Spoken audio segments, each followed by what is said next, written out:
I am Mrs. Valerie Doyle, formerly Miss Valerie Thompson, before I was married. My family was already in Barry before I was born. My father came from Bristol. His father came originally from Bristol, where he was a sailor. And he came to work on the docks in Barry as a boatman. There were so many ships in Barry that he used to ferry the sailors back and forth to their ships. My mother came from Carmarthen, went to work in her uncle's shop, which was a sailor's outfitters, the bottom of Thompson Street, and she was one of 10 children, so she was glad to get away from children to work in her uncle's shop. A very busy shop, very profitable shop at that time. So she settled in Barry then, met my father, they married, they lived in Pike Street, and my brother was born first of all in Carmarthen in my grandmother's house, and 4 years later I was born in my grandmother's, but always lived in Pike Street for many years. The strongest memories is going to Barry Island, walking over the docks because it was cheaper than going in the bus. Cut through the docks. And my mother used to say, if you want to have chips and walk back over the docks, that's okay. If you want to go on the bus, you can't have chips. So we used to walk several miles, but that's how life was then.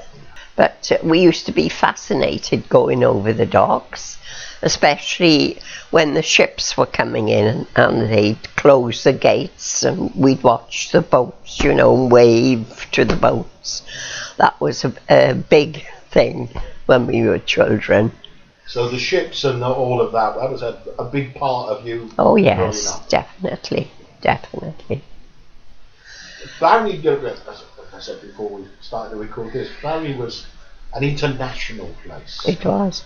You know, what as a child, was that something you ever thought about? You know, all of these different shades, nations, you know? No, not really. It was just accepted, you know. We didn't distinguish. You'd go down Thompson Street and there'd be all like United Nations down there. There'd be Greeks and Turks and Chinese and everything down there. Where did you go to school? In Houghton Road Infant School and Houghton Road Junior School, and then to the county school, Barry Girls County School. Standard route, isn't it? Yes. I bet most of the people you grew up with flowed through together. Yes. It was very frightening, mind doing the 11 plus, wasn't it? Yes, if you wanted to go to the grammar school, you had to pass the 11 plus. And there were only usually 90 places, so yeah, very nerve-wracking. I can remember when I sat the exam, through nerves, I had neuralgia. I came home with a face out here somewhere. And my mother said, oh, that's put pay to it then. She said, you'll never pass now. My brother was the brainy one, always. But I did, and I went to the county school. We used to go to the Theatre Royal. There was also the Tivoli Cinema and the Romney Cinema. And there were 2 at Caddixton. So we had 5 to choose from, really. But the Theatre Royal, as my father worked on the railway, we used to have a special pass. And at certain evenings you could go in cheaper, so my mother used to take us. Yes, on certain evenings. And of course we had the Saturday morning club. where you could go. I think it was twopence or threepence, you know.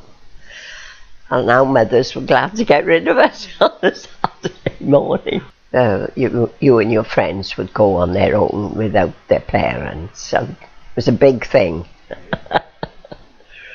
And we also used to have on a Friday night what we called the penny pops, which was in a church hall. And they had a cinematograph thing. But we used to love that. And absolutely packed out it used to be for a penny. Friday night in Westlean, which is no longer there now. It was a supermarket. But this particular church, which we were members of, well, it was absolutely packed on a Sunday, and if you didn't go early, you had a job to get a seat. Huge building. And they used to bring in extra seats and put them down the aisle Sunday night. And my mother was a registrar for the sisterhood there, and on a Thursday afternoon that would be packed as well, with women going to the sisterhood. It was a very big thing in those days. And they used to have outings, and they'd take over a whole train for an excursion to Bristol or somewhere like that, you know. And when they were coming back, they'd put bangers on the rail, detonators, yeah, so that we knew when they were arriving to go meet them. To see what they brought back for us. Stick a rock or something like that.